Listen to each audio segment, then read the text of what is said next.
이게 이제 버블이 아니냐 뭐 이런 문제 제기가 있었기 때문에 예. 이 부분이 가장 큰 요인인 것 같고요. 그리고 아무래도 유동성 장세 측면이 조금 있는데 유동성 장세의 근본 어떤 토대는 연준의 정책, 통화 정책에 이제 그 근거를 하기 때문에 최근 얘기가 나오고 있는 12월 달 뭐 금리 인하가 불발될 수 있다. 네. 뭐 이런 우려감.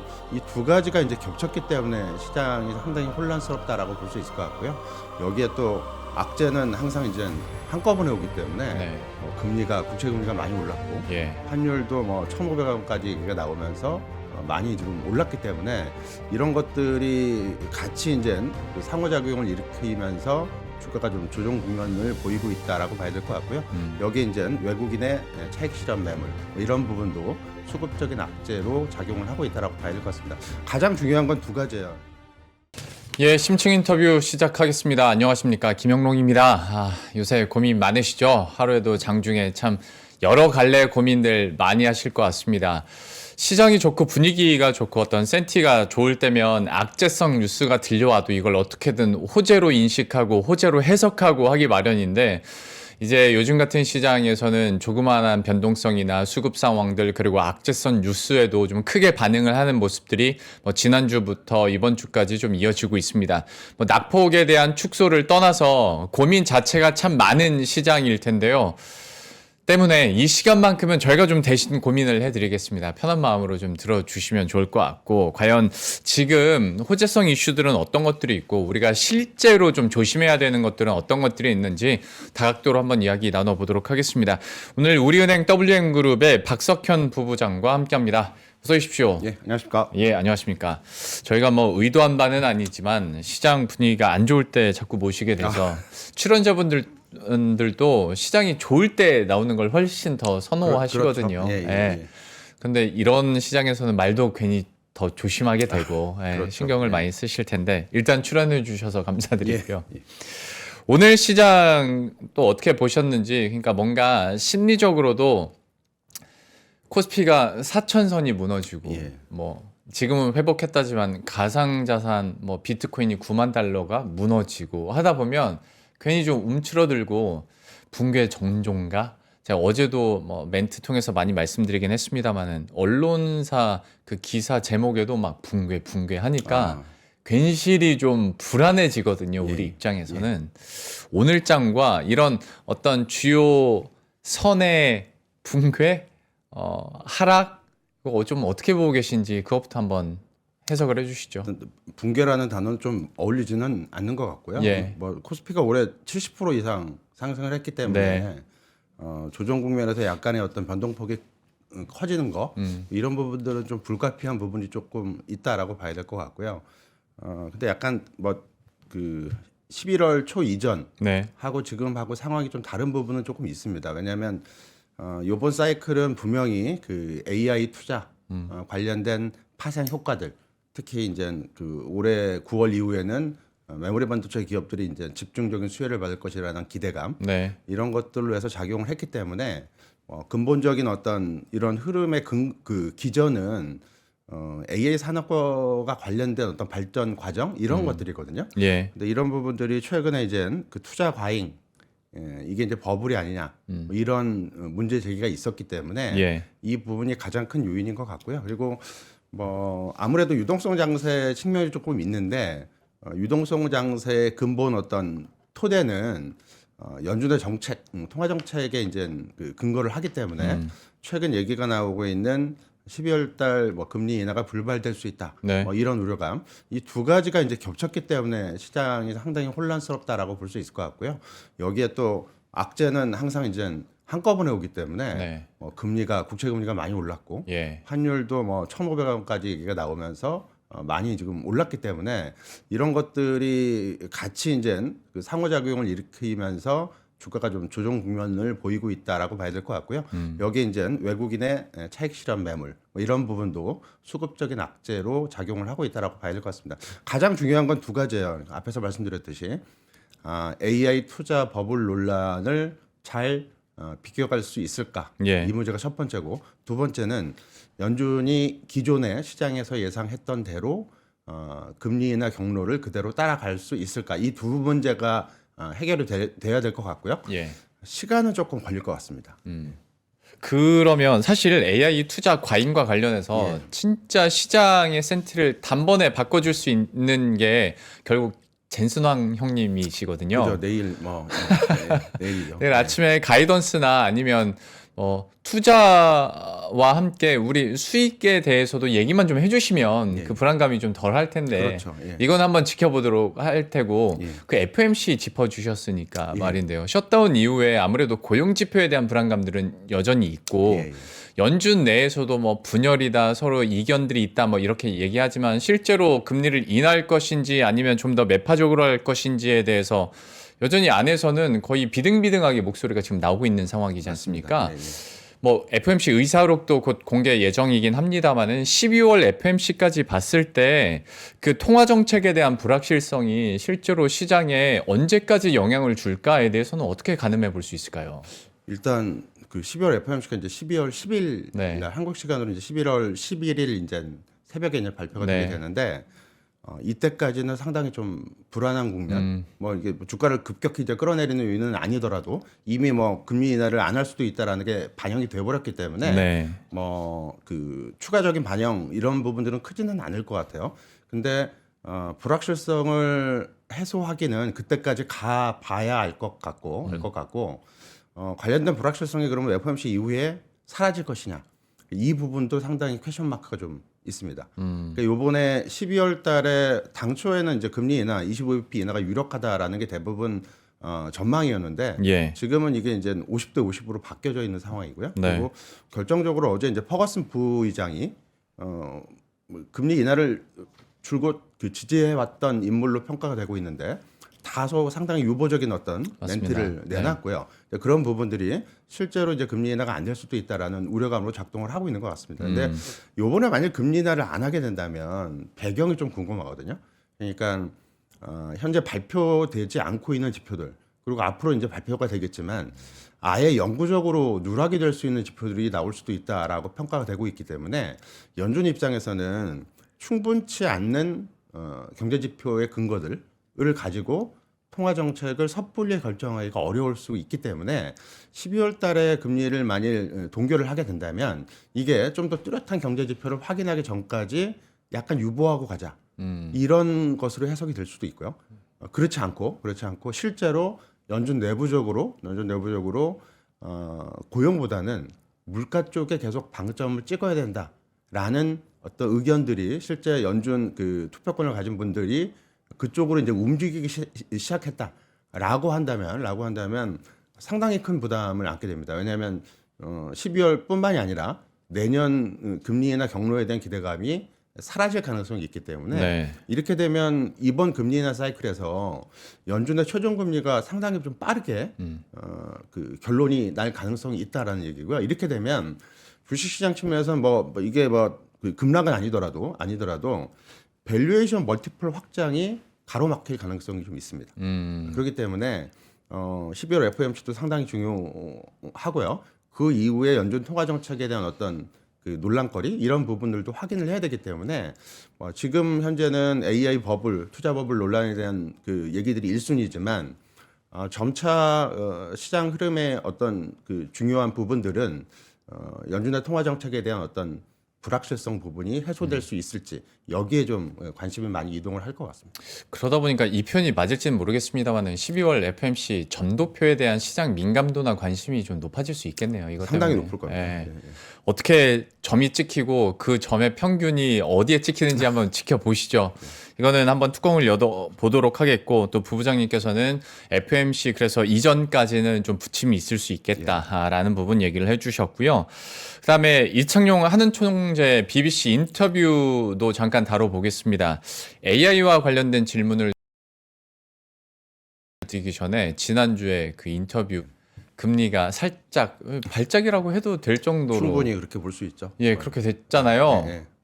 너무 많이 튀어 올랐고요. 그거 보고 현장에서 좀 어떠셨어요? 글쎄요, 뭐 얘기 나오는 거는 그 금리 인상 가능성에 대해서도 살짝 네. 내비쳤기 때문에 네. 혹시 한국은행이 네. 내년도에 기준금리를 인상할 수 있는 배경에 대해서 진지하게 토의를 한 게 아닌가. 아, 그러면 그 발언이 부부장님께서는 예. 의도가 충분히 된 발언이라고 생각을 의도라기보다는 말씀하세요? 하느니 하나의 옵션으로 분명히 검토를 하고 있다라고 봐야 될 것 같습니다. 예. 중앙은행 총재가 금리를 계속 시장에서 이제 조금 더 내릴 수 있다라고 얘기를 하고 있는데 네. 갑자기 금리 인상이란 단어를 명확하게 썼다는 얘기는 뭐 의도하는 바는 아닐지라도 하는 내부에서 시나리오별로 금리 인상 시나리오가 어느 국면에서 필요할 수 있다라고 검토를 해볼 수도 있다라는 얘기고요. 네. 다른 하나는 연준하고도 이제 연결이 되는 건데 지금 이렇게 저희들이 하고 있는 얘기를 하는 내부에서도 분명히 하고 있을 거고요. 네. 연준의 금리 인상 인하 사이클이 우리가 기대했던 예상했던 것보다 좀 빨리 끝나게 되면 한국은행 입장에서도 통화 정책에 대한 경로를 수정해서 시장에 전달할 필요성이 있지 않을까라는 논의를 했을 수가 있을 것 같고요. 네. 그런 부분들이 한국은행 총재의 입을 통해서 외부로 어느 정도는 이렇게 표면화된 게 아닌가라고 볼 수 있을 것 같고 단순히 뭐 말실수나 뭐 이런 부분으로 치부해서는 안 될 것 같고요. 최근에 연준에 대한 어떤 평가도 달라지고 있기 때문에 연준의 어떤 통화 정책에 대한 어떤 경로나 이런 것들이 이제 바뀌게 되면 뭐 우리나라 뭐 한국은행뿐만 아니라 ECB 그다음에 BOJ, 영란은행 모두 다 영향을 미칠 수가 있기 때문에 이 부분들은 한국은행 총재의 발언이 뭐 실언이다 이렇게 보기는 좀 어려울 것 같습니다. 그러면 그냥 부부장님 판단이나 생각으로 예. 우리 한은의 통화 정책 방향이나 속도 있지 않습니까? 에 대해서는 좀 어떻게 평가하세요? 그러니까 일각에서는 왜 이렇게 그러니까 인하가 더디지라고 평가를 하고 좀 아쉬워하시는 분들도 사실 많이 있는데 부부장님께서는 좀 어떻게 평가하세요? 미국은 분명히 그 통화 정책의 기준이 있어요. 그러니까 물가하고 고용 네. 이걸 이제 그 더블 맨데이트라고 얘기를 하잖아요. 예. 근데 한국은 명시적으로는 싱글 맨데이트입니다. 물가를 최우선으로 하는 건데 실제적으로 한국은행의 통화 정책의 지금 어떤 결정은 물가를 보고만 결정하는 것은 분명히 아니고요. 네. 분명히 아니고 금융 안전이라고 이제 표현을 하잖아요. 뭐 가계부채나 부동산 문제 그쵸. 여기에 상당 부분 쏠려 있고 거기에 같이 바라봐야 될 부분이 환율입니다. 원달러 환율에 대한 어떤 그 한국은행 측면에서의 금리가 영향을 미칠 수 있는 부분도 고려를 해야 되기 때문에 실제로 한국은행 입장에서는 고려할 게 너무 많아요. 또 여기에 미국과 한국의 금리차 문제도 신경을 써야 되기 때문에 네. 자본 이탈 어떤 위험이나 이런 것 관련해서 예. 그러니까 한국은행 입장에서는 통화 정책을 결정하는 게 뭐 한두 가지 변수만 보는 게 아니라 상당히 많은 변수를 감안을 해야 되기 때문에 네. 변수에 따라서는 통화 정책 경로가 생각보다는 좀 빨리 바뀔 가능성이 좀 있지 않나라고 봐야 될 것 같고요. 네. 가장 중요한 거는 신경은 안 쓴다고 하더라도 연준의 통화 정책이 가장 중요합니다.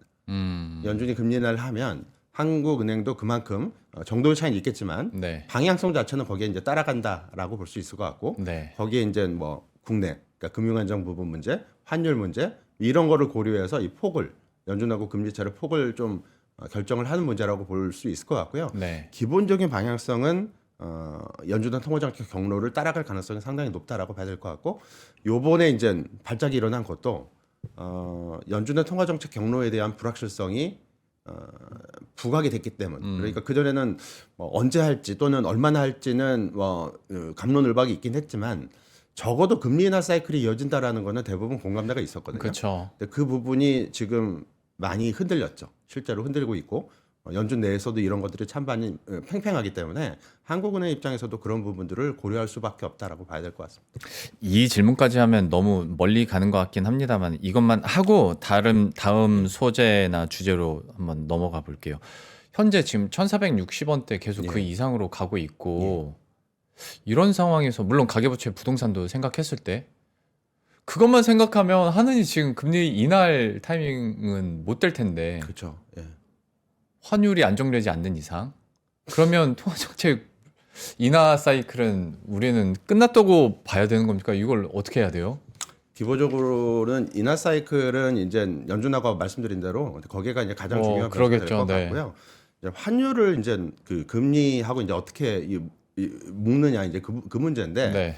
한국은행 부총재께서도 얼마 전에 말씀을 하신 것 같아요. 그러니까 금리 통화 정책 가지고 환율을 좌지우지할 수는 없다라는 얘기를 했고요. 간접적인 수단 정도로 봐야 될 것 같고 환율은 원달러 환율 같은 경우는 물론 이런 얘기도 있습니다. 지금 1,400 원대 후반, 1,500원도 이제 바라보는 네. 환경인데 이 한국 경제에 대한 문제를 드러내는 것이냐? 그건 아니라고 생각을 하고 있습니다. 그거보다는 수급적인 부분이나 달러의 어떤 방향성 이게 가장 중요하다고 생각을 할 수 있을 것 같고요. 미국 달러화가 올해 어찌됐든 최근 반등을 하고 있지만 약세잖아요. 약세인데 금융위기 이후에 달러화가 2년 연속 내린 적은 없습니다. 네.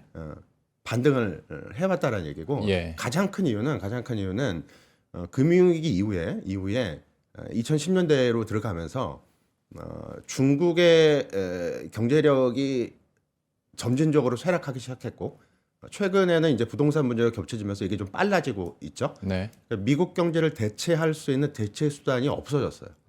유럽이나 뭐 일본은 전통적으로 거기에 이제 필적을 못하기 때문에 이런 환경 속에서는 달러가 장기 약세로 가기가 상당히 어렵습니다. 1년 정도 약세로 가면 반등을 하게 되는 거고요. 네. 또 수급적인 측면에서 지금 우리나라 서학개미가 미국을 투자를 지금 많이 하고 있다라고 얘기하는데 예. 서학개미는 우리나라만 있는 게 아니고요. 네.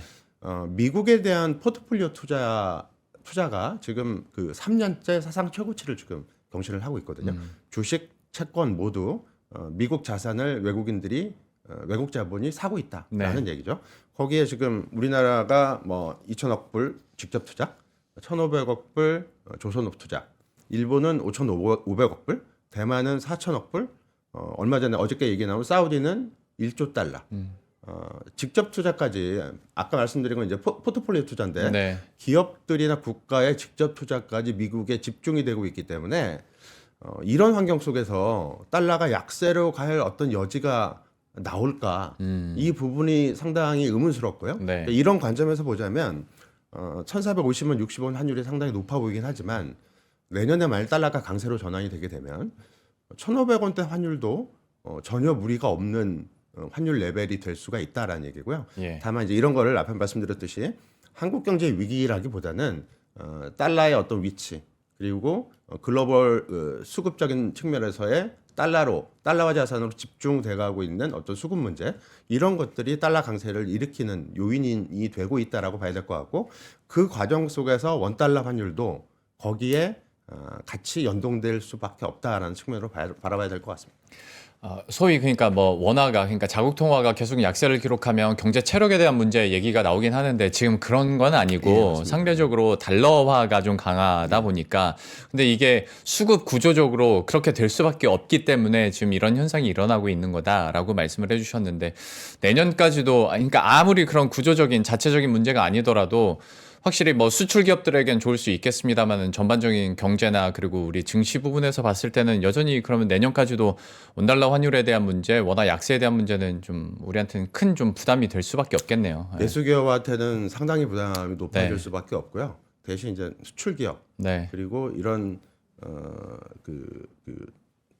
환율이 이제 원달러 환율이 올라가면서 달러를 많이 벌어들이는 기업들이 이제 수혜를 받게 되겠죠. 네. 주로 이제 수출주, 뭐 기술주 이런 것들이 물론 식품 회사도 있긴 하지만 어쨌든 그 업종 간 측면에서의 어떤 그 뭐라고 할까요? 빈익부, 부익빈 네. 이게 올해만 국한되는 게 아니라 내년까지도 이어질 가능성이 좀 있다라고 봐야 될 것 같습니다. 그러게요. K자에 대한 얘기도 그래서 좀 많이 더 하지 않을까 싶으면서 생각지도 못하게 통화정책이나 환율 얘기 오래 해서 AI 쪽으로 좀 질문 드려보겠습니다. 이것도 똑같이 그 BBC 인터뷰에서 나온 말이기도 했는데 이거는 뭐 긍정적인 포인트긴 했었죠. 버블 있어도 AI 붐은 계속되고 우리는 또 반도체 강국이기 때문에 걱정하지 않는다. 그런데 시장은 걱정하고 있습니다.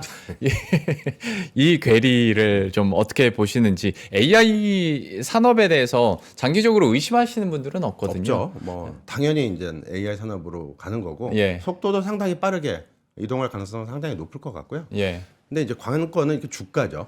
주가. 그러게요. 99년도하고 지금을 많이 비교하는데 99년도가 대표적으로 이제 DX라고 해서 네. 디지털 트랜스포메이션이라고 하죠. 그러니까 그 전에는 PC 통신, 네. 천리안, 뭐 유니탈 하여튼 이걸 쓰다가 메가패스로 네. 바뀌었습니다. 예. 그리고 완전 세상이 뒤집어졌다고 봐도 돼요. 그때는 네. 모든 인터넷이 이제 생활에 들어왔기 때문에 그거하고 빗대서 지금 AX, 네. AI 트랜스포메이션을 얘기를 하는 건데 네. 그때만큼 대변혁이 일어난다라고 봐야 될 것 같고요.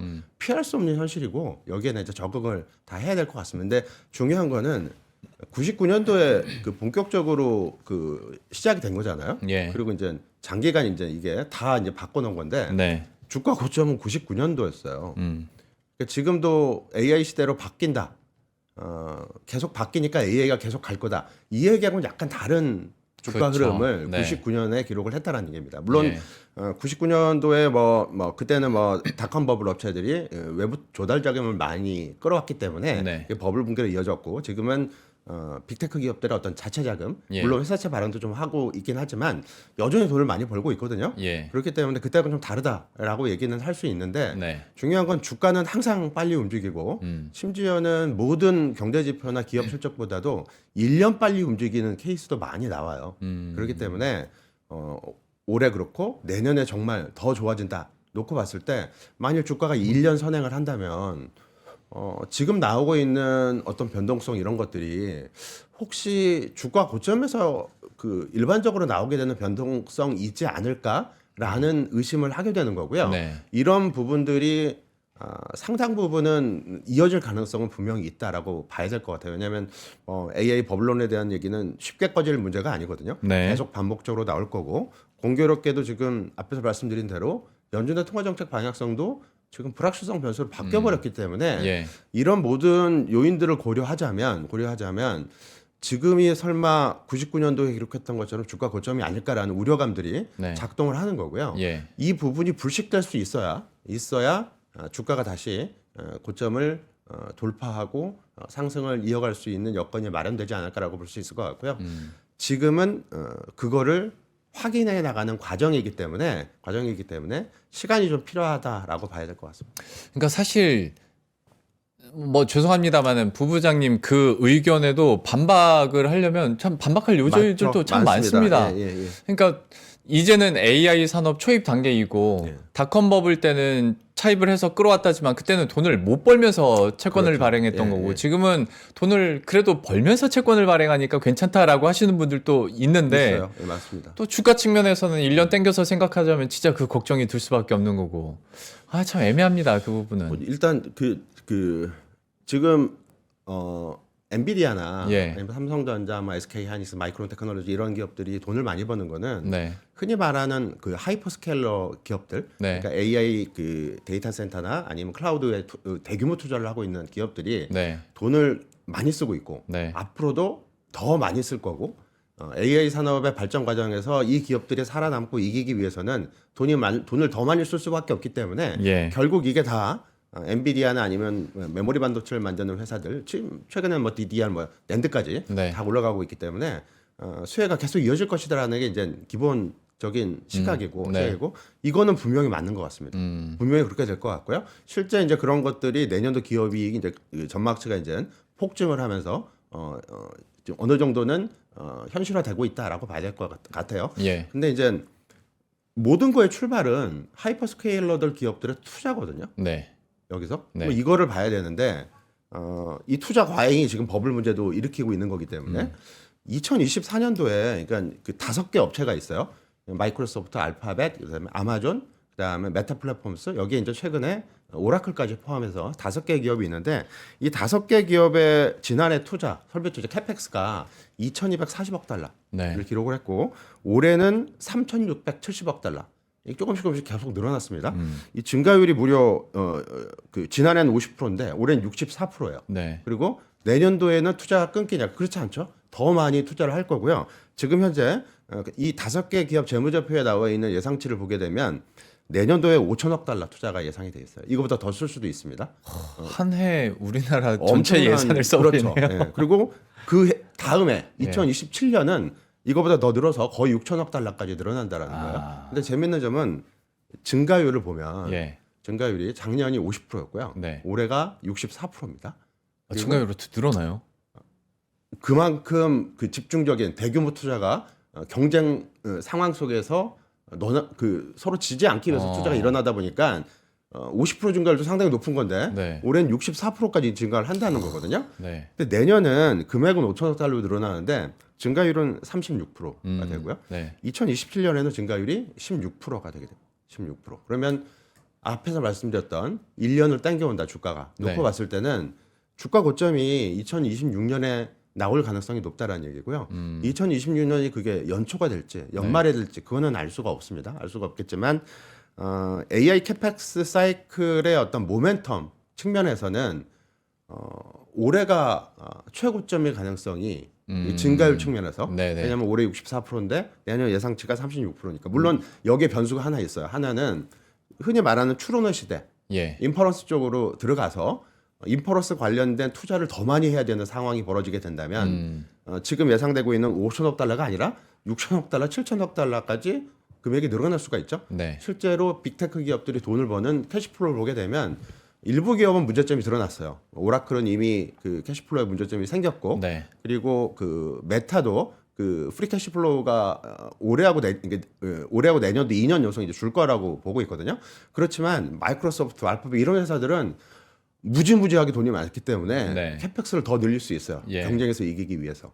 근데 문제는 지금은 그렇게 캐펙스를 늘리게 되면 CDS들이 움직이기 시작했기 때문에 그쵸. 상황이 좀 다릅니다. 네. 상황이 좀 달라졌고 따라서 지금은 더 늘린다고 하게 되면 마냥 이거를 좋아할 수만은 없는 상황이 됐다라는 거고요. 그러니까 그 회사가 우량하냐 안 하냐의 그런 문제가 문제는 아니잖아요. 예, 지금. 맞습니다. 예. 예, 예.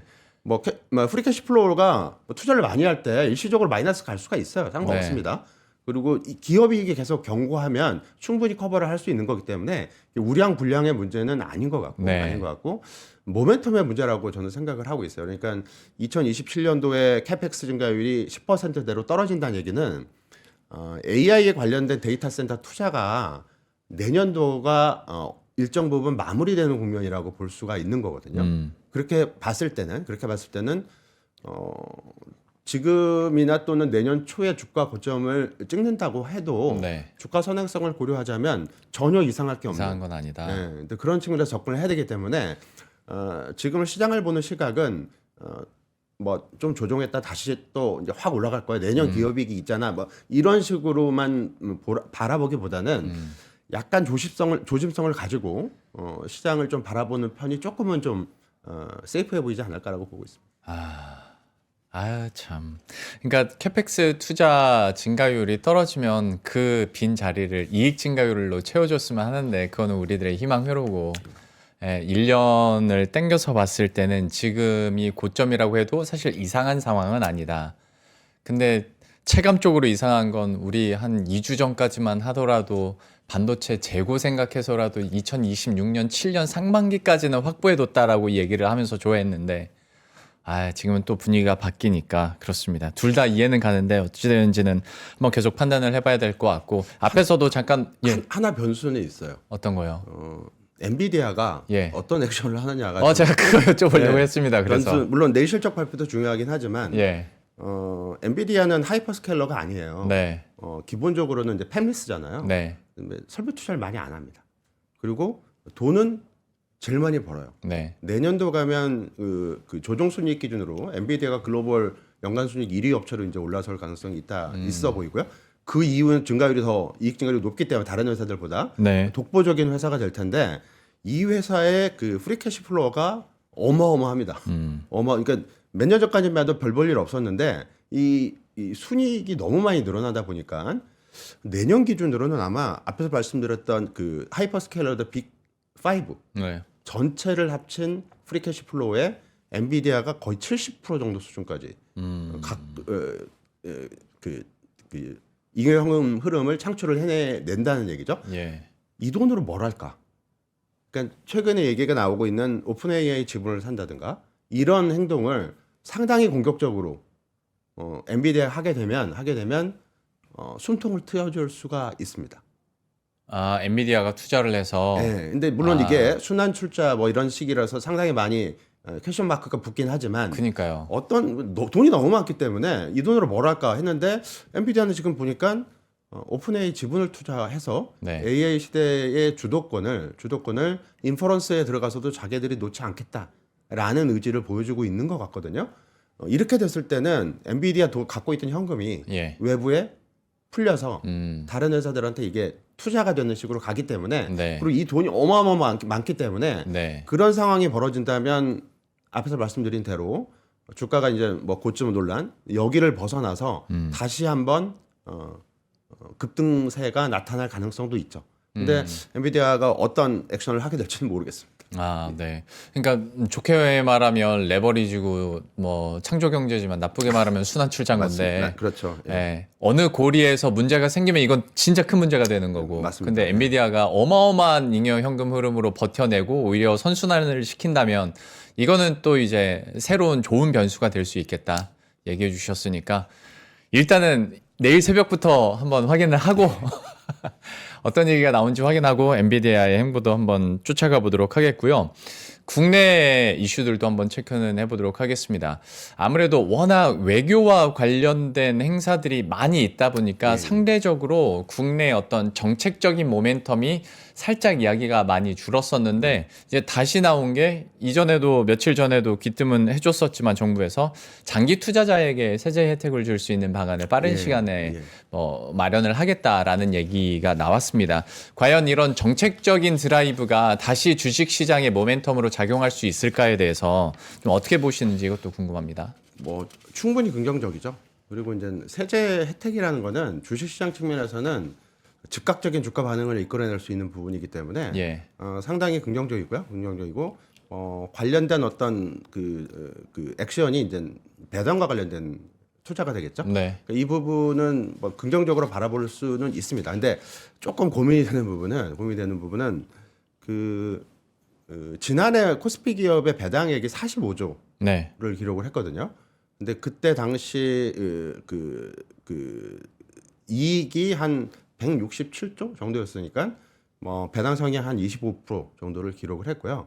그리고 지난해 말 시가총액 기준으로 봤을 때는 배당 수익률이 한 2.5% 정도가 나왔는데 아시다시피 지금 시가총액이 3천조가 넘어섰죠. 예. 넘어섰는데 올해 예상되는 코스피 기업의 순이익은 217조 정도가 예상이 되고 있습니다. 근데 배당 성향을 만약 30%로 높인다. 시장 전체 배당 성향 30%는 그렇게 낮은 수준이 아니거든요. 그래서 높인다고 했을 때 전체 배당금은 217조에서 한 60조가 좀 넘겠죠. 네. 그러면 시가총액이 3천조면 배당 수익률이 2%밖에 안 되거든요. 예, 국고채 금리보다 최근에 좀 금리가 올라서 상당히 낮아요. 그래서 정책은 좋고 분명히 이게 매력적이긴 한데 투자자들이 그 정책의 요인으로 해서 코스피 주식을 샀을 때 네. 연말에 가서 내년도 한 5월 달에 배당금을 확인하고 수익률을 봤더니 2%밖에 안 나오면 이게 좀 약간 애매하거든요. 네, 네. 애매합니다. 그러면 뭐 배당을 더 많이 줘서 높일 수 있지 않냐? 분명히 그렇게 할 수는 있지만 217조에서 40% 배당 성향 이거 선진국 수준인데 네. 진짜 많이 높은 거고 현실 가능성은 상당히 떨어진다고 봐야 되는데요. 네. 40% 준다 해도 80조예요. 80조면 시가총액 코스피 3천조가 넘으면 3%가 안 돼요.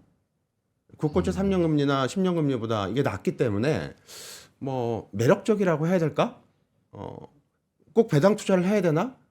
국고채 사서 안정적으로 금리를 3% 먹는 게 물론 이렇게 세금 문제가 있습니다. 요번에 이제 실질적으로 이제 금리를 많이 낮추게 되면 네. 이쪽 국고채는 분리과세가 안 되고 종합과세가 되는 부분이고 네. 이건 이제 분리과세가 되는 거기 때문에 최종적인 실질 소득은 이게 좀 높을 수는 있어요. 근데 배당 수익률 자체가 주가가 너무 많이 올라서 그렇게 매력적인 수준이 아니다라는 부분은 좀 고민을 해야 될 것 같고요. 예. 따라서 정책 수혜를 실질적으로 온건하게 받을 수 있는 배당을 많이 하는 그리고 실제 배당 수익률이 높을 수 있는 종목에 상당히 선별을 해서 투자를 해야 정책적인 수혜를 조금 더 향유를 할 수 있지 않을까라고 볼 수 있을 것 같습니다. 그 숫자를 듣고 나니까 차라리 소각을 할 것 같은 기업 찾는 게 빠르겠다라는 생각도. 소각도 그렇죠. 네. 근데 소각 문제도 물론 이게 3차 상법 개정안이 어떤 식으로 이제 자사주 매입 소각을 법안 처리를 할지는 좀 최종 결과물을 지켜봐야 하겠지만 예. 정부의 정책 배당하고 이제 소각이라는 게 결국 이제 ROE 자기 자본율을 높이는 쪽이잖아요. 예. 배당을 하는 거는 이제 자기 자본이익률을 바로 이제 높인다기보다는 자본이 쌓이는 거를 더 효과적으로 이제 쌓이게 덜 쌓이게 하는 거죠. 그쵸. 장기적으로 이제 ROE를 개선시킬 수 있는 요인이 되는 거고요.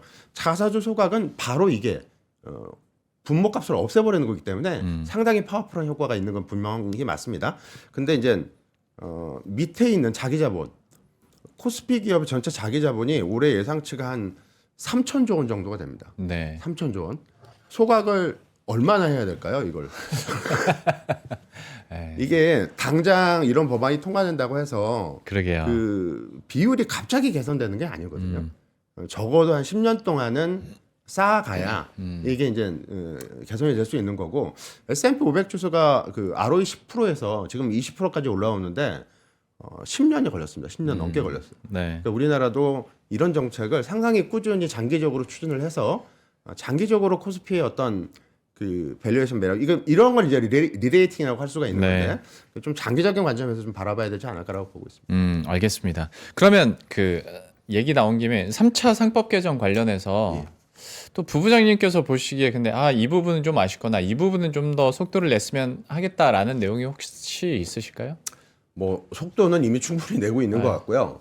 오히려 좀 과속일 수도 있기 때문에 네. 그런 부분도 좀 고려를 해야 돼요. 왜냐하면 자사주 매입 소각 같은 게 이제 그 대표적인 케이스인데 주식시장에는 분명히 긍정적인 내용이고요. 내용이고 그리고 이제 뭐 글로벌 트렌드라고까지는 할 수는 없지만 미국이 대표적으로 이제 자사주 매입 소각을 가장 활발히 하는 나라이기 때문에 미국식 어떤 그 주식시장 리레이팅 과정을 기대를 하게 된다면 이걸 좀 해야 되는데 대신 이제 대주주도 국민이기 때문에 자사주 매입 소각을 법적으로 이거를 강제하는 게 맞는 건지 이 부분도 좀 고민이 필요하고요. 그리고 뭐 자본 개정에서 보면 자기 자본이 줄어들면 ROE에는 긍정적이지만 타이 자본이 그대로면 네. 부채 비율이 올라가거든요. 네. 이게 그런 문제가 있습니다. 그래서 자사주 매입 소각을 무조건 많이 하는 게 능사냐 이게 아닐 수도 있어요. 물론 삼성전자 같은 부채가 없는 회사는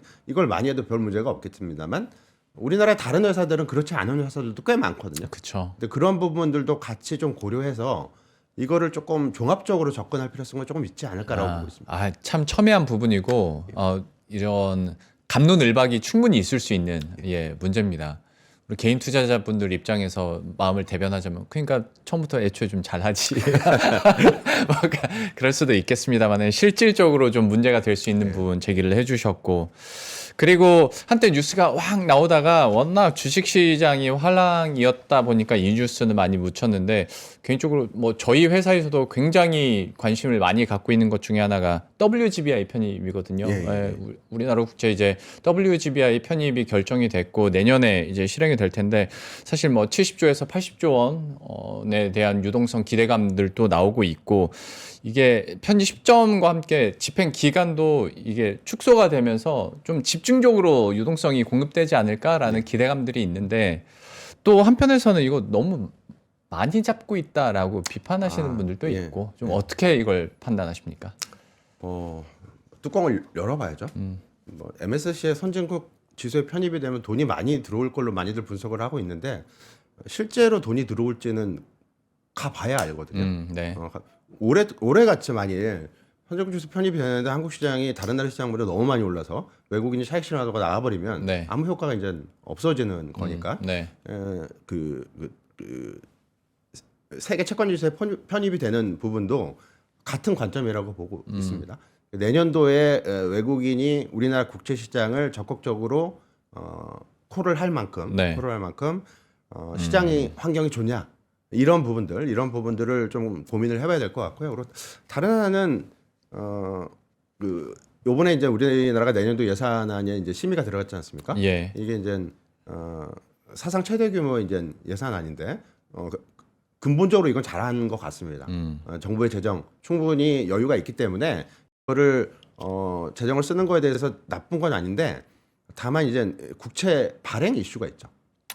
발행 이슈가 있기 때문에 내년도 세계 채권 지수에 편입돼서 들어올 수 있는 유동성이 이거를 좀 소화해주는 측면 정도로 봐야 되지 않을까 수급적인 측면에서는. 네. 그리고 물론 그게 외화 자금이 들어오는 거기 때문에 우리나라 외환 유동성을 조금 숨통을 틔워주는 역할을 할 수는 있어요. 그럼 환율도 어느 정도 방어도 역할을 해줍니까? 그렇죠. 그러면? 약간 플러스 요인이 분명히 있다라고 봐야겠죠. 근데 이 부분은 앞에서 말씀드렸듯이 우리나라의 외환 시장 수급 가지고 원달러 환율이 움직이는 거는 상당히 제한적인 부분이라고 봐야 될 것 같아요. 왜냐하면 지금 원달러 환율은 달러화, 네. 그다음에 달러와의 어떤 지위가 옛날에 중국 G2 있을 때하고는 많이 달라진 부분, 예. 그리고 앞에서 말씀드렸던 직접 투자나 포트폴리오 투자에 있어서의 수급적인 환경, 이런 부분들이 기본적으로 외환 시장을 지배하는 흐름이 될 가능성이 분명히 있기 때문에 예. 여기에 연준이 금리 인하까지 멈춰버리게 된다면 정책적인 요인까지 달러 강세로 이제 돌아서는 거거든요. 네. 이런 부분들이 훨씬 더 외환 시장, 그러니까 원달러 환율에 미칠 영향이 훨씬 더 크다고 봐야 될 것 같고요. 세계 채권지수 편입에 따른 외국인 채권 자금의 국내 유입, 이 부분이 수급적으로 원달러 환율을 안정시킬 수 있다라고 보기는 너무 비약적인 것 같고 안정시키는 한 요인이 될 것이다라고 말하면 조금 더 정확하지 않을까라고 보고 있습니다. 알겠습니다. WGI 편입과 관련돼서도 좀 어떻게 판단을 해볼 수 있을지 얘기를 한번 들어봤고요. 그러면 전략적인 측면에서도 몇 가지 한번 질문을 드려보겠습니다. 앞에서도 AI와 관련된 이야기는 계속 했습니다만은 지금 상태에서 뭐 반도체나 AI 관련주들에 대한 투자, 이게 그러니까 어떤 매크로 판단과 또 투자 판단은 또 다른 거니까요. 그죠. 예. 부부장님께서는 지금 시점에서 AI나 반도체 쪽으로의 투자 좀 어떻게 보고 계신지, 요즘에 가장 약세를 기록하는 것도 그쪽이니까 사실 이제 걱정을 해야 되는 건지 담아야 되는 건지에 대해서 부부장님은 어떻게 평가하세요? 뭐 반도체에 대한 투자는 지금 뭐 대부분 다 이제 아직도 더 올라갈 여지가 많다라는 쪽으로 이제 생각을 하고 있는 것 같아요. 네. 저도 이제 보면 하이닉스 60만 원 터치했다고 그래서 이게 끝이냐 이런 거 보기에는 조금 너무 빠른 부분이 분명히 있거든요. 네. 삼성전자도 네. 뭐 11만 원까지 갔다가 지금 10만 원 밑으로 다시 내려와 있는 건데 주가가 상승 사이클이 끝났다라고 보기에는 분명히 좀 성급한 측면이 분명 있는 것 같아요. 근데 생각해 볼 부분은 지금 하이닉스의 그 PER 밸류에이션이 예. 8배고 예. 삼성전자는 지금 한 10배가 조금 넘는 수준인데 이게 지금 그 12개월 포워드 이익이기 때문에 거의 내년도 이익을 가지고 이게 밸류에이션이 지금 나오는 거거든요. 네. 이 얘기는 내년도 이익에 대한 어떤 주가 반영 과정은 끝났다. 다 돼 있다라고 봐야 될 것 같아요. 물론 하이닉스가 돈을 많이 벌기 때문에 지금 뭐 10배 이상 볼 수 있다. PR 밸류에이션을. 그렇기도 하지만 반대 의견도 있거든요. 1년 잘했다고, 1, 2년 잘했다고 하이닉스의 밸류에이션 멀티플을 밴드를 다르게 적용해야 되는 거는 설득력이 떨어질 수가 있다는 논리도 있습니다. 그러니까 국내외 투자은행에서 특히 뭐 SK 하이닉스에 대한 내년도 이익 추정치를 어마어마하게 가파르게 올리고 있지 않습니까? 예. 그러니까 그거 좀 더 반영해 주면 안 되나 싶은 거죠. 뭐 있죠. 근데 아까 말씀드린 게 주가가 1년 정도 더 빠르게 반영한다라고 네. 말씀을 드렸잖아요. 네. 근데 과거에도 반도체 사이클의 정점은, 이익 측면의 정점은 2018년도에 이익이 상당히 가장 높았어요. 근데 주가는 2018년도에 내내 안 좋았거든요. 그리고 실제 기업 이익은 2019년도에 이제 꺾이게 되는 거고, 2022년도 마찬가지입니다. 2022년 한 뭐 2분기 이후부터 이제 실적이 안 좋아지기 시작했는데 주가 고점은 2021년 상반기에 찍었기 때문에 네. 거의 1년 사이클입니다. 그러면 이거를 고려하자면 하이닉스의 삼성전자의 내년도 실적이 아니라 2027년 실적을 한번 봐야 될 것 같고요. 네. 근데 지금 흐름을 보게 되면 더 높아져요. 근데 2026년 대비 2027년 증가율은, 이익 증가율은 5에서 10%, 채 안 됩니다. 그렇게 높지 않다는 얘기죠. 이 얘기는 지금 현재 하이닉스와 삼성전자의 밸류에이션이 내년도 기업이익 기준으로 그리고 또 내후년도 기업이익 기준으로 봤을 때 그렇게 밸류에이션이 싸지는 않다. 더 올라갈 수는 분명히 있고 그리고 기업이익 전망치가 더 상향 조정될 수도 있는 거기 때문에 그게 나온다면 더 이제 올라가는 사이클로 봐야 되는데 그렇지 않다면 지금 현재 밸류에이션 레벨이 물론 뭐 10% 20% 룸이 더 있는 건 분명히 맞습니다. 주가 측면에서. 네. 근데 엄청나게 싸기 때문에 지금 주식을 반도체 주식을 사면 이득을 볼 확률이 상당히 높다. 이렇게 접근하는 거는 조금은 그 단계가 좀 지나지 않았나라고 볼 수 있을 것 같고요. 내년도 기업이익 전망치를 한 번 더 끌어올릴 수 있는 요인이 내년에 있을 것이냐. 그러니까 이게 이제 포인트가 될 것 같고요. 가장 중요한 거는 뭐 말씀드린 대로 두 가지 경로가 있을 것 같습니다. 하나는 추론 관련된 인퍼런스 관련된 투자가 한 번 더 하이퍼스케일러들한테 더 큰 투자를 이끌어낼 수 있을 것이냐. 이게 이제 첫 번째고, 두 번째는 말씀드렸던 엔비디아의 행복, 돈을 어디다 쓸 건지 이런 부분들이 약간 여지를 좀 남겨놓고 있긴 하지만 그거를 빼고 현재 상황을 놓고 보자면 주가가 결코 싸지는 않다. 적정 레벨 정도에 어느 정도 와 있는 거는 맞지 않을까라고 볼 수 있을 것 같습니다. 그러니까 물론 지금은 삼성전자 같은 경우에는 이제 범용 메모리 가격이 워낙 가파르게 오르다 보니까 그게 반영이 되는 거고, SK하이닉스는 HBM 쪽에 대한 기대감으로 하는 거겠지만, 일단 이것들도 다 주가에는 어느 정도 반영이 된 상태에서 그 이후에 추가적인 이익 모멘텀이 나와줄 수 있을 것이냐가 관건이다라고 예. 얘기를 해주셨고, 절대 부회장님께서도 이제 다 왔다라는 게 아니라, 근데 제가 듣기로는 룸의 차이인 것 같아요. 위에 있는 룸이 더 넓냐, 밑에 있는 룸이 그렇죠. 더 넓냐, 그것도 좀 이제는 따져봐야 되는 시기인 것 같고. 예. 지켜보시죠. 예, 근데 쉽지는 않은 상태에서 그나마 그래도 어제 이 시간 통해서도 단독 보도가 나와서 한번 질문을 드렸던 바이기도 했는데, 엔비디아와 삼성전자의 로봇 예. 개발 관련된 게 이제 또 공식화가 되면서 기사화도 많이 됐는데, 과연 이제 로봇과 관련된 어떤 성장성이나 투자 판단에 대해서는 부부장님 좀 어떻게 보세요? 상당히 중요할 것 같고요. 미래 산업 중에 핵심 산업 중에 하나가 이제 로봇이 될 것이라는 거는 예. 분명히 맞는 거는 같습니다. 네. 맞는 것 같고, 그러면 그 로봇 관련주에 투자를 해야 되냐 예. 놓고 봤을 때는 전 그거보다는 만일 그런 것들이 정말 빨리 온다면 네. AI 소프트웨어나 아니면 로봇이 이제 움직이고 판단하고 하려면 반도체가 정말 많이 필요하거든요. 네. 그러니까 이런 쪽에 관련된 투자가 훨씬 더 긍정적이지 않을까라고 봐야 될 것 같고요.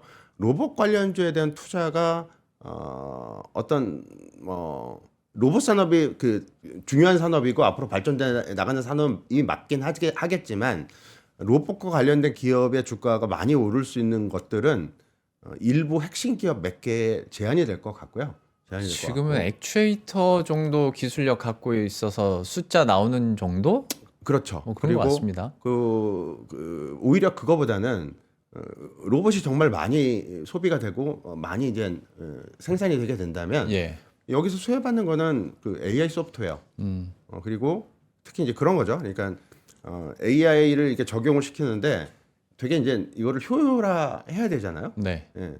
용량을 줄인다든가, 그래야 뭐 전기도 적게 먹을 거고, 네. 이런 부분이 있기 때문에 그거하고 관련된 소프트웨어 기업이나 또는 반도체를 많이 쓸 수밖에 없기 때문에 오히려 반도체 관련주가 훨씬 더 로봇 관련주보다는 오히려 로봇 산업 그 화랑에 대한 어떤 수혜를 더 많이 받지 않을까라고 볼 수 있을 것 같습니다. 그러니까 아이러니하게도 로봇 덕분에 낸드 수요도 훨씬 많아질 그렇죠. 거라고 예, 얘기를 하잖아요.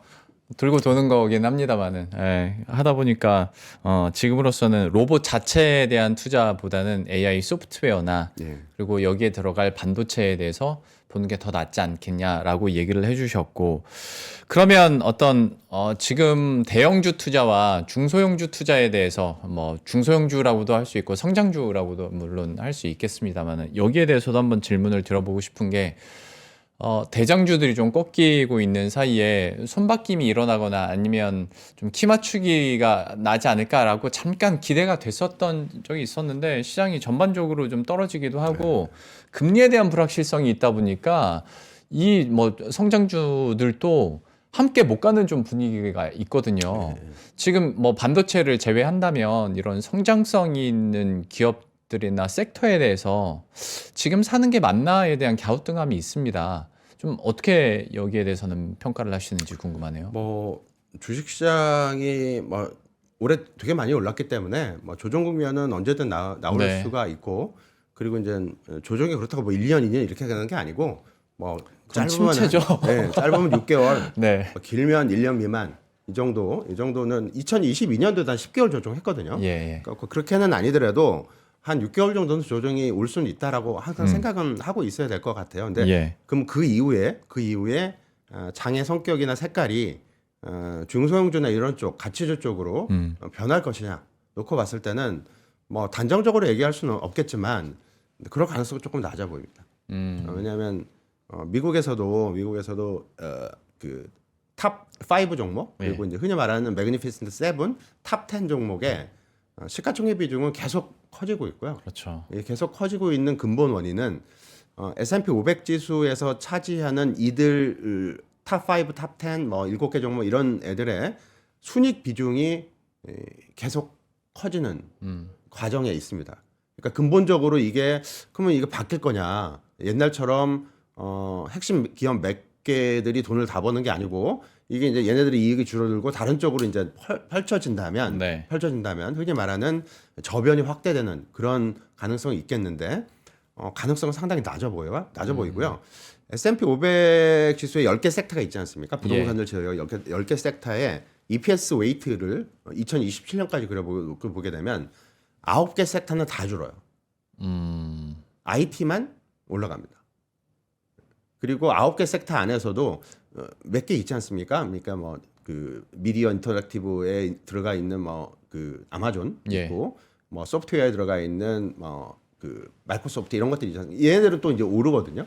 그러니까 IT 플러스 매그니피센트 7이라고 하는 핵심 몇몇 종목 이쪽이 수익을 거의 독점을 해 나가는 과정이 지금 진행이 되고 있는 거고 이게 지금 전망치대로라면 2027년까지도 지속이 될 가능성이 높기 때문에 어느 정도 조정이 난 이후에 시장 색깔이 바뀌어서 저변이 넓어지고 이런 과정들이 미국 시장에서 나타날 것이냐 놓고 보게 되면 안 나타날 가능성이 좀 높지 않을까라고 볼 수 있을 것 같고요. 우리나라도 그러면 똑같은 과정을 거치게 되지 않을까라고 볼 수 있을 것 같습니다. 물론 뭐 그렇다고 해서 아예 안 되는 건 아니고 뭐 어제 오늘 기사가 나왔었죠. 일조 클럽 회사들이 상당히 많아졌다고 지금 얘기가 나오지 않습니까?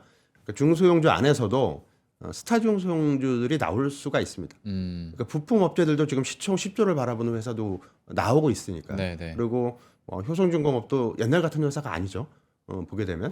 그래서 그 저변이 이렇게 그 완벽하게 스프레드 아웃되는 그런 형상은 기대하기는 어렵긴 하겠지만 그 중에서 상당히 똘똘한 중소형주들은 스타로 올라갈 수 있는 길이 분명히 있을 것 같고요. 이런 종목을 잘 집어내고 골라내는 게 좀 중요하지 않을까라고 볼 수 있을 것 같습니다. 대표적인 성장주 가운데서 물론 이거는 덩치가 굉장히 큽니다만 네이버는 그러면 어떻게 보시는지 왜냐면 GPU도 어쨌거나 구매를 하기로 했고 할당이 되니까요. 그래서 오히려 좀 GPU 수혜나 아니면 AI 쪽으로 좀 즉각적인 반응을 보일 수 있는 곳이 네이버가 될 거다라고 생각하시는 분들도 많고 실제로 외국인들의 매수세도 좀 이어지더라고요. 이런 쪽 그러니까 우리나라 인터넷 기업들에 대해서는 좀 어떻게 평가하세요? 네이버하고 이제 카카오가 이제 99년 이후에 전 세계 인터넷 플랫폼 기업 중에 살아남은 회사는 두 회사밖에 없는 것 같아요. 다 구글이 천하통일을 다 해버렸고 그쪽 인터넷 검색 시장에서 구글의 점유율이 뭐 95%, 99%까지 간 적도 있다고 하더라고요. 압도적인 거고 네이버 카카오는 그 와중에 살아남은 거의 유일한 회사였어요. 그래서 시가총액이 한때 네이버 시가총액이 뭐 50조 이상 가게 되는 그런 환경이 이제 만들어진 거죠. 그때 AI 시대 때 아까 말씀드렸듯이 99년도에 그 DX 산업에서 살아남은 게 네이버 카카오잖아요. 지금 AX로 넘어가는 건 과정인데 네이버 카카오가 AX 시대에서 뭘 하고 있는지를 놓고 보게 되면 약간 고개를 갸우뚱하게 만듭니다. 99년도에는 분명히 이걸 살아남았기 때문에 이게 이 회사가 뭐 시가총액 50조, 100조 이렇게 바라봤던 회사가 되는 거고요. 지금 AI 시대로 넘어가고 글로벌 빅테크들은 그 거의 피를 튀기는 경쟁을 하고 있어요. 회사채 발행하면서까지도 투자를 해서 내가 그 주도권을 놓지 않겠다라고 가는 건데 지금 우리나라 기업들의 네이버, 카카오가 이런 것들을 어떤 경영상의 노력을 하고 있는지 놓고 보게 되면 약간 뭐 웹툰이나 이게 이런 거 갖고는 안 되는 거거든요. 이런 거 갖고는 안 되는 거고 뭔가 어떤 그 핵심 부분에서의 주도권을 이제 보여줘야 이게 이제 다시 살아나는 과정이 나올 수 있다라고 봐야 될 것 같고요. 일단 네이버가 제일 많이 가져갔죠. GPU를 6만 개 가져갔기 때문에 이거를 이제 뭐 할 건지 이 청사진을 그려주고 이 청사진이 실현이 될 수 있는 가능성, 비저빌리티 그리고 그 비저빌리티의 끝이 어느 정도 수준의 네이버가 올라설 수 있다라는 것이 좀 방향이 잡혀야 근본적인 어떤 주가 흐름의 어떤 변화가 생길 수 있다라고 볼 수 있을 것 같고요. 그렇지 않으면 AI 관련주라고 보기가 아직은 좀 부족하지 않을까라고 보고 있습니다. 알겠습니다. 마지막 섹터 질문입니다. 요즘에 시장도 흔들리고 그러니까 뭔가 안정적이기도 원하고 어떤 정책에 대해서 다시 솔솔 얘기가 나오다 보니까 배당주, 금융주 쪽으로도 얘기는 참 많이 하는데 얘기 나오는 것 치고 이제 전통적으로 개인들이 그렇게 막 관심 있게 사는 종목군은 아니었으니까요. 생각보다 많이 안 사시더라고요. 배당주나 이런 금융주에 대한 현 시점 투자는 어떻게 보고 계세요? 분명히 긍정적이에요. 정책 수혜주가 주가가 뭐 부진하거나 그런 케이스는 거의 없습니다. 그렇기 때문에 특히 이번에 발표되는 배당 관련 정책, 분리과세는 상당히 파워풀한 측면이 분명히 있어요. 왜냐하면 세금을 뭐 49.5%를 내야 되는 사람이 분리과세에서 최고 세율을 25%로 낮추고 그런 정도는 아니더라도 중간으로 가게 되면 20%도 안 내는 세금이라면 분명히 메리트가 있는 거죠. 근데 다만 이게 아까 말씀드렸듯이 주가가 많이 올라서 실제 배당 수익률이 이렇게 높지가 않을 수가 있다라는 단점이 있기 때문에 선별을 해야 된다고 말씀을 드렸는데요. 우리나라 업종 중에 지금 배당 수익률이 가장 높은 업종은 자동차, 완성차 업체가 가장 높습니다. 워낙 배당을 많이 하고 주가가 못 올랐기 때문에. 근데 현대차를 배당주로 보기에는 이게 경기 민감형 주식이기 때문에 주가 변동성이 클 수 있어서 이 부분은 조금 이제 고민되는 부분이 있고요. 그렇지 않고 보게 되면 금융주거든요. 금융주하고 이제 호텔 레저. 호텔 레저는 뭐 강원랜드 하나밖에 없긴 한데 어쨌든 금융주가 대표적인 배당 관련 주식이라고 볼 수가 있는 거고요. 종목별로 좀 차이가 있긴 하지만 금융업종은 배당 수익률이 여전히 3-4% 정도가 나옵니다. 나오기 때문에 조금 더 이렇게 금융회사들이 주로 이제 정부 정책에 많이 으쌰으쌰하는 부분이 분명히 있어요. 그렇기 때문에 배당 성향을 높이려고 하는 의지도 분명히 있을 거고, 그리고 올해 이익도 많이 나는 거기 때문에 이런 측면에서는 금융주 연말 접근하는 거는 나쁘지 않은 선택 대안이다라고 볼 수는 있을 것 같습니다. 알겠습니다. 확실히 주가가 많이 올라서 배당 수익률이 예전의 숫자는 확실히 안 나오긴 하네요. 그래도 워낙 그리고 하루의 변동성이 크다 보니까 그 배당 수익률이 막 그렇게 매력적으로 느껴지지는 않은데 지금 같은 변동성에서 또 하나의 포트폴리오 일부 전략으로는 여전히 배당주 그리고 금융주들 또 매력적이라는 부분까지 들어봤으니까요. 여러분들도 한번 참고하시길 바라면서 오늘은 부부장님과 이 정도로 마무리 짓고 인사드리도록 하겠습니다. 우리은행 WM그룹 박석현 부부장과 함께했습니다. 오늘 말씀 고맙습니다. 감사합니다. 하버드 대학교의 수업 현장이 위스덤 칼리지에서 재현됩니다. In fact, let's give a microphone back here. Both of you stand up, but because we want to discuss this. So, can you stand up also? All right. See if you can persuade. 소름 돋는 통찰, 끝없는 기립박수. 이 놀라운 순간을 만들어가는 건 바로 위스덤 칼리지와 당신입니다. 가끔가다 한 번씩 진행되는 특강이냐고요? 아니요. 2026년도부터 각 분야 최고의 전문가 17명의 꿈같은 강의가 계속 이어집니다. 당신의 삶을 바꿀 기회, 지금 최저 등록금 기간 위스덤 칼리지 2026 학년도에 입학 등록하세요.